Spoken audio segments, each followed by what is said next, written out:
How are all my fourth graders doing this morning? Good to be with you again. This is our math e-learning lesson for Tuesday, March 31st. We're going to be looking at lesson 110. Lesson 110 is on radius and diameter. If you take a look down at the bottom of the page, it tells us that it shows us a picture actually of a circle and then shows us radius and diameter. Now, a few things. First off, we're taking a look at a circle, which all of you know looks like that. Okay. Then when we look at radius is when we go from the center of the circle to the edge of the circle. Now, we can continue to do this all the way around. So we could have many lines drawn here.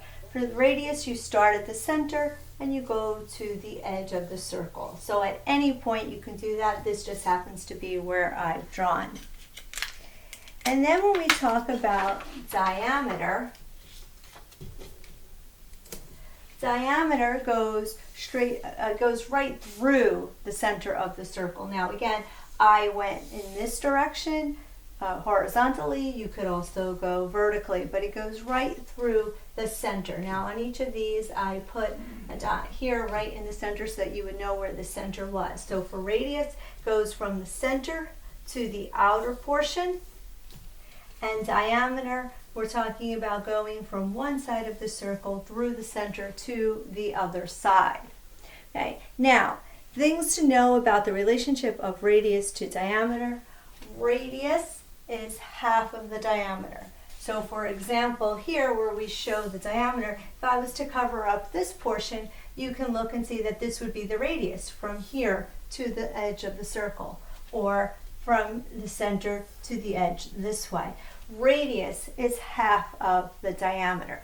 Now, you know how I always try and give you little words associations or just little tidbits to kind of help you remember between the two. So in this case with radius and diameter, all I can tell you is that the word radius is shorter than the word diameter. Okay, so remember that the word radius is shorter than the diameter, so the radius is the one that is half of the diameter. Radius is half the diameter, or we can say that diameter is twice what the radius is. So if you take a look at the top of the page on page 381, the example says that the diameter of this circle is 4 centimeters. So what is the radius? So the diameter of this circle is 4 centimeters. So what would the radius be? Remember that radius is half the diameter, or you remember that the diameter is twice what the radius is. So if the diameter here is 4 centimeters, then that would make the radius what? Good. 2 centimeters. Okay? 2 centimeters plus 2 centimeters equals 4. Okay? In practice, there are just a few questions in the practice, so let's take a look at that. Practice A, what is the name for the distance across the center of the circle? What is the name for the distance that goes across the center of the circle? And that, of course, is diameter.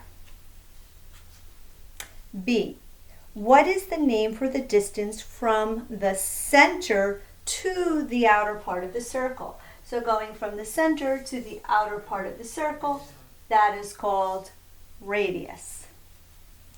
And C, if the radius of the circle is 4 centimeters, what is the diameter? So in this case now they're saying that the radius is 4 centimeters. So if the radius is 4 centimeters, what is the diameter? Remember that radius is half of the diameter.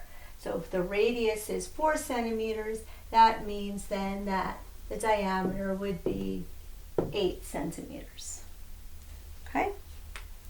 All right, so again, just a quick recap. Remember that radius is half the diameter. Okay, again, the word radius is a little shorter than the word diameter. Hopefully that'll help you remember the radius is the smaller of the two. Radius is half the diameter. Okay? All right, so today you're going to work on problem set for 110, and that'll take you up to number 28. Make sure you're completing all the problems and that you're working here very carefully. Remember, looking for accuracy, looking to see how many you are able to get correct, not how quickly you can finish up the lesson.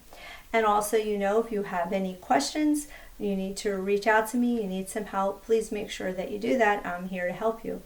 Okay, good luck with that, and I'll talk to you later. Oh, also, don't forget, spending time on extra math or IXL.